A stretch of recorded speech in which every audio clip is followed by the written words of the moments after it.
Perkenalkan, saya Ahmad Aditya Rizky dari kelompok 3 ingin menjelaskan arti dari sebuah graf. Graf sendiri digunakan untuk merepresentasikan objek-objek diskrit dan hubungan-hubungan antar objek tersebut.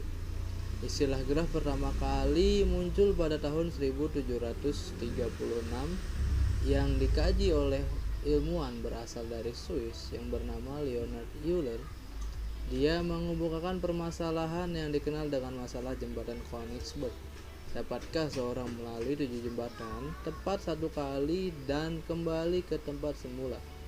Jika jawabannya tidak mungkin, karena agar bisa melalui setiap jembatan tepat sekali dan kembali lagi ke tempat semula, maka setiap jumlah jembatan yang harus menghubungkan setiap daratan harus genap.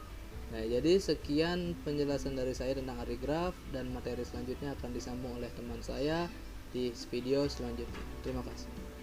Assalamualaikum warahmatullahi wabarakatuh.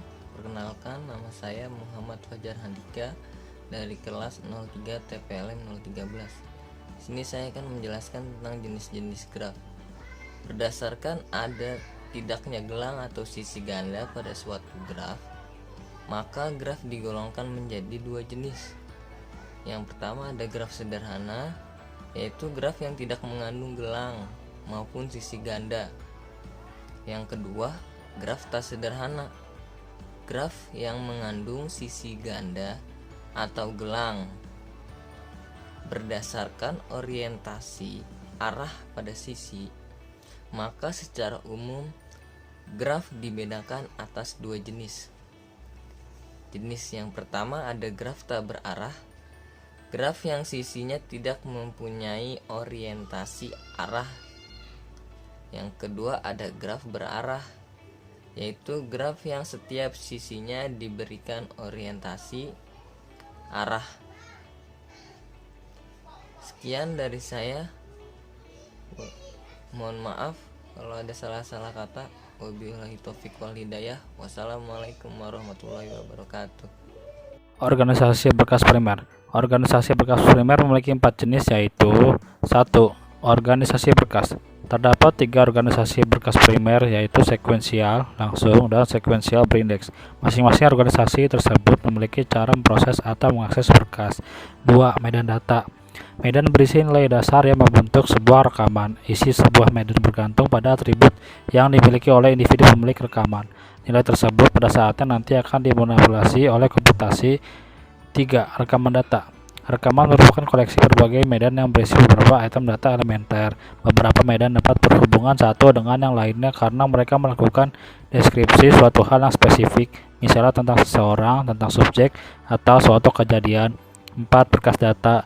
Sebuah berkas merupakan koleksi dari rekaman-rekaman yang sama yang diletakkan dalam peralatan penyimpanan data komputer. Salah satu tipe peralatan penyimpanan eksternal dari berbagai alternatif adalah penggerak disk dengan disk magnetiknya. Terapan pertemuan 4. Beberapa graf sederhana khusus. Yang pertama, graf lengkap.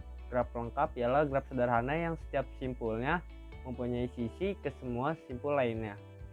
Graf lengkap dengan n buah simpul dilambangkan dengan Kn. Yang kedua, graf lingkaran. Graf lingkaran adalah graf sederhana yang setiap simpulnya berderajat 2. Graf lingkaran dengan n simbol dilambangkan dengan Cn. Yang ketiga, graf teratur. Graf yang setiap simpulnya mempunyai derajat yang sama. Apabila derajat setiap simpul adalah R, maka graf tersebut disebut sebagai graf teratur derajat R. Yang keempat, graf bipartit. Graf G yang himpunan simpulnya dapat dipisah menjadi dua himpunan bagian V1 dan V2. Sedemikian sehingga setiap sisi pada G menghubungkan sebuah simpul di V1 ke sebuah simpul di V2. Yang terakhir, graf isomorfik. Dua buah graf yang sama tetapi secara geometri berbeda. Assalamualaikum warahmatullahi wabarakatuh. Nama saya Tubagus Fahmi Muharram. Saya dari kelas 03 TPLM 013. Ingin sedikit menguraikan materi tentang graf isomorfik dan graf planar. Graf isomorfik yaitu dua buah graf yang sama tetapi secara geometri berbeda, disebut graf yang saling isomorfik. Dua buah graf yaitu G1 dan G2 dikatakan isomorfik jika terdapat korespondensi satu-satu antara simpul-simpul.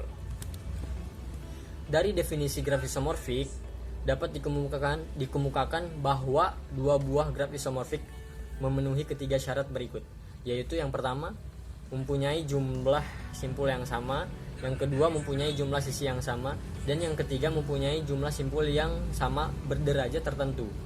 Namun ketiganya syarat ini belum tentu menjamin. Pemeriksaan secara visual perlu dilakukan. Graf planar digambarkan pada bidang datar dengan sisi-sisi tidak saling memotong disebut sebagai graf planar.